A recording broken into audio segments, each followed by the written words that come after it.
Meine sehr geehrten Damen und Herren, liebe Falkensteiner Community, herzlich willkommen in Südtirol.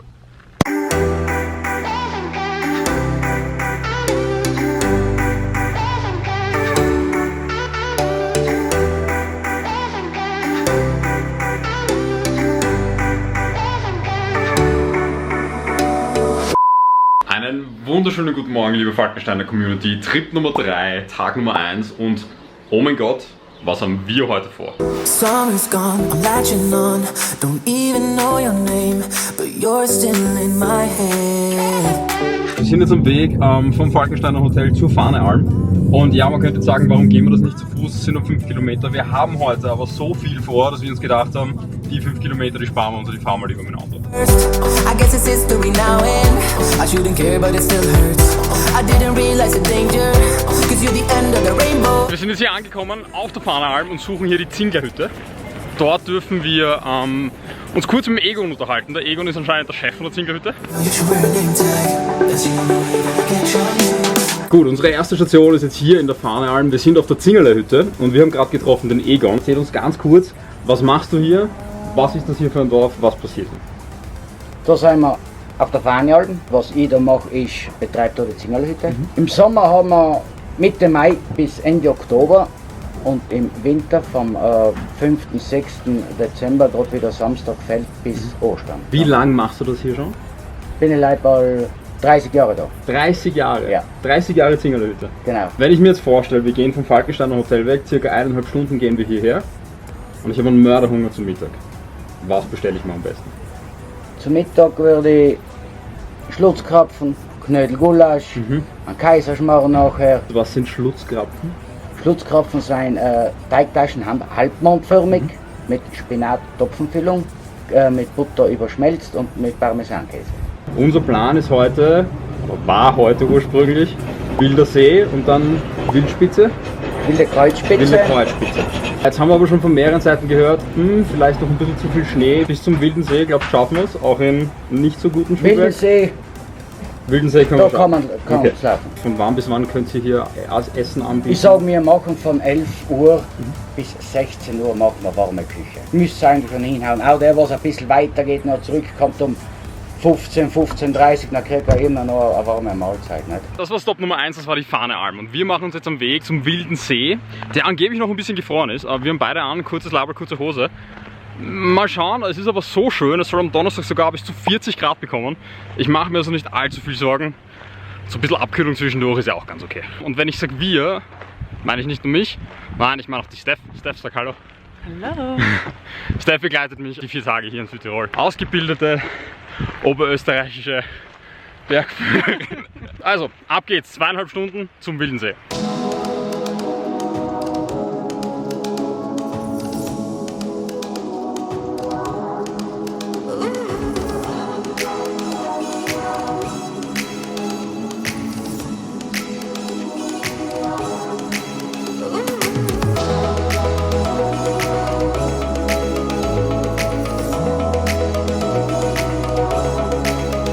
Aber wir sind jetzt circa eine Stunde unterwegs und man kommt echt aus dem Schaum fast nicht raus. Es ist die Umgebung hier so unfassbar schön. Die Farben sind der absolute Hammer. Ich schätze, wir haben noch circa 1,5 Stunden zum Wilden See. Echt traumhaft bis jetzt.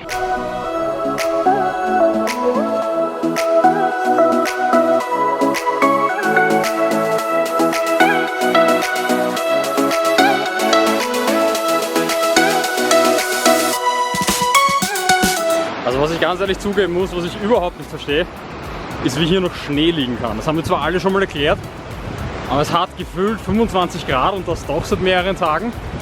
Und wir sind nicht so hoch, wir sind jetzt ca. auf 1900 Metern. Und wir können eine Schneeballschlacht machen, das geht mir irgendwie nicht ganz ein. Wir schmieren uns zwar ein mit Sonnencreme 50 plus, aber trotzdem kann man Schneeballschlacht machen. Das ist irgendwie komisch. Und es ist an manchen Stellen sogar so, dass der Gebirgsbach, der hier neben uns fließt, teilweise unter eine Schneedecke eintaucht, dann unter der Schneedecke entlang fließt und dann nach der Schneedecke wieder rauskommt. Und ich weiß nicht, für mich, es fühlt sich viel zu warm an, als dass das irgendwie möglich sein sollte. Aber ja, es geht.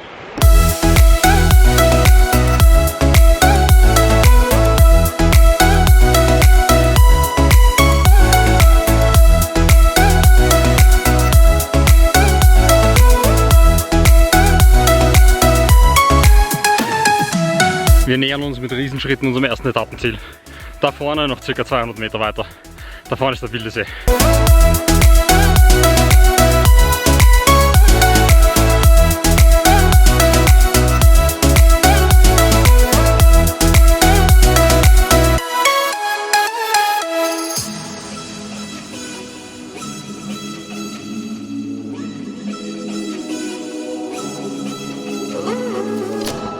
Gut, 9 Kilometer später sind wir tatsächlich beim Wilden See angekommen. Wie gesagt, er war noch zugefroren. Normalerweise, wenn nicht Eisplatten drauf liegen, dann schaut das so aus. Ich hatte gehofft, ihn so zu sehen, aber es ist einfach noch zu früh und es liegt noch zu viel Schnee hier in den Bergen. Plan jetzt ist zurück zu Fahne-Alm, zurück zum Egon. Der hat uns nämlich, und ich hoffe, ich spreche es jetzt richtig aus, Schlunzkrapfen versprochen. Ja, und die holen wir uns jetzt.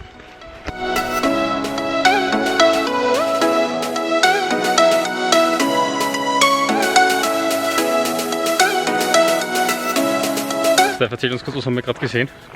Ein Südtiroler Bergmurmeltier. Hat so ausgeschaut, oder? Ich glaube schon, ja. Es ist nämlich in seinem Bau gesessen und dann hat es den Kopf so rausgestreckt. Dann hat es mich angeschaut und dann hat es sich angeschaut. Aber entdeckt hat es die Steph. 4 Stunden und 8 Minuten später sind wir wieder zurück in der Fahne-Alm und wir hoffen, wir kriegen jetzt beim Egon in der Zingerler-Hütte noch unsere, Steph, wie heißen die? Schlutzkrapfen. Wir glauben, sie heißen Schlutzkrapfen. Die hätten wir jetzt echt noch gern, wir haben nämlich richtig Hunger. Wir sind zurück. Ja, hoi! Hab's geschafft bis zum See, oder? Bis zum See, ja. Weiter sind wir nicht mehr gekommen. Egon, sag uns, wie stehen unsere Chancen auf die Krapfen? Die Chancen stehen gut, ha? Das hätte ich gerne.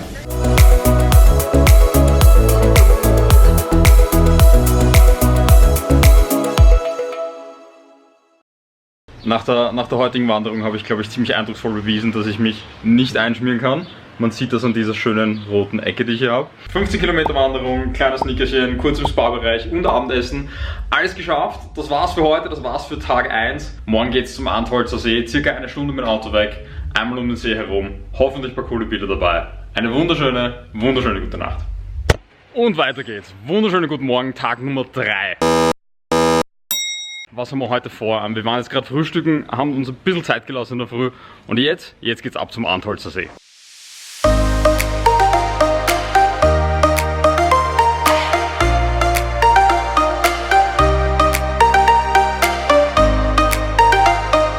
Wir sind jetzt hier am Antholzer See. Ich sage die ganze Zeit schon, es ist so schön, dass es wirklich schon fast kitschig ist. Schaut euch das einmal an.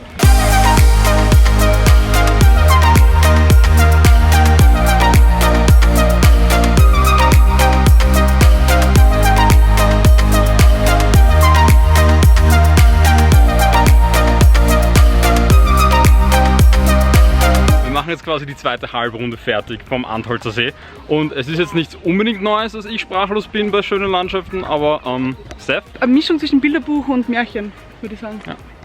Trifft's ganz gut.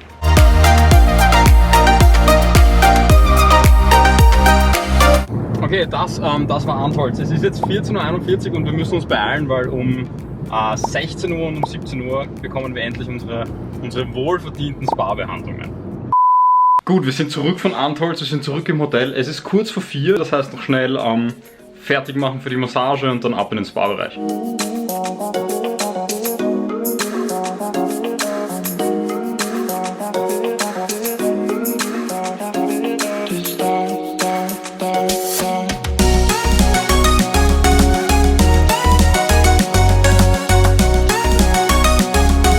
Ich habe ja immer schon gesagt, es gibt 2 Arten von Massagen. Die sich gut anfühlen und die wirklich was bringen.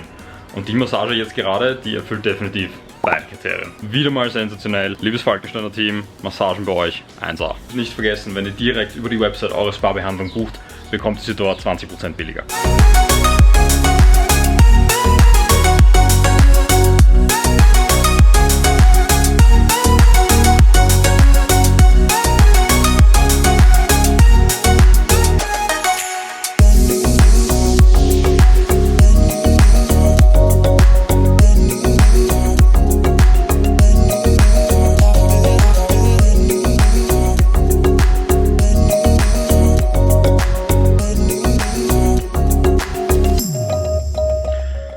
einem traumhaften Tag in Antholz, inklusive Antholzer See und einer wirklich, wirklich guten Massage, melde ich mich für heute ab. Wir legen uns jetzt hin und haben morgen den letzten vollen Tag, an dem wir auch noch einiges geplant haben. Jetzt heißt es Kraft tanken für morgen und wir sehen uns morgen wieder.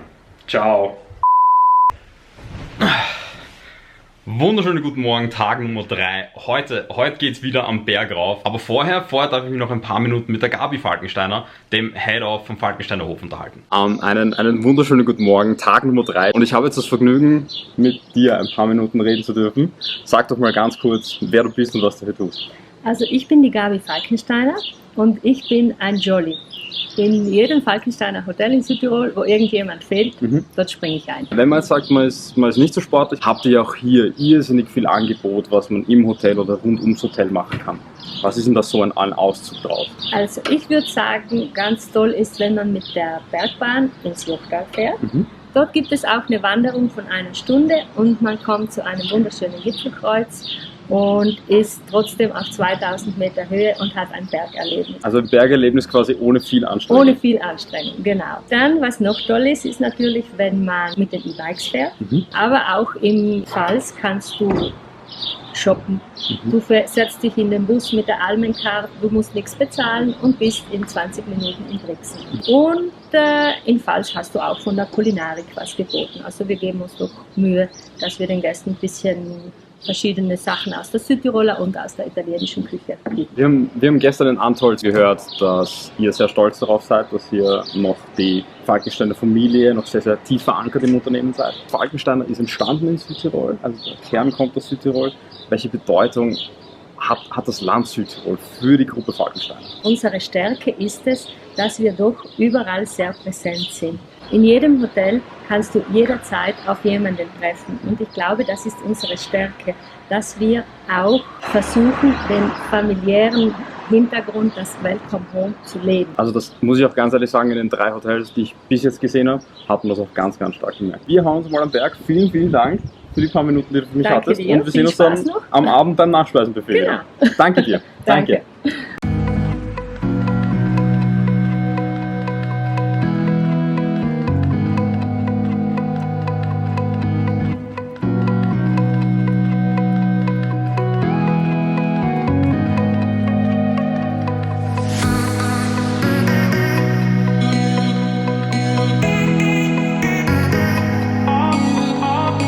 Steph, zeig kurz, was wir machen. See? Futter.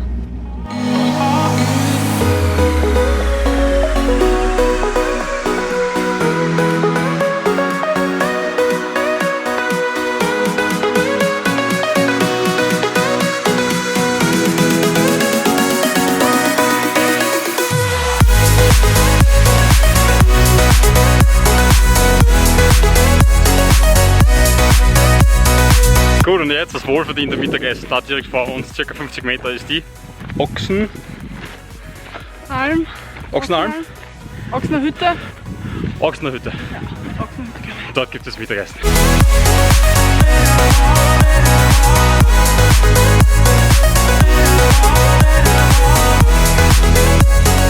Okay, das war unsere wirklich, wirklich wohlverdiente Mittagspause auf der Ochsenalm. Wir haben wirklich gut gegessen. Jetzt geht's zurück zur Bergstation von der Gondelbahn und dann zurück runter ins Tal.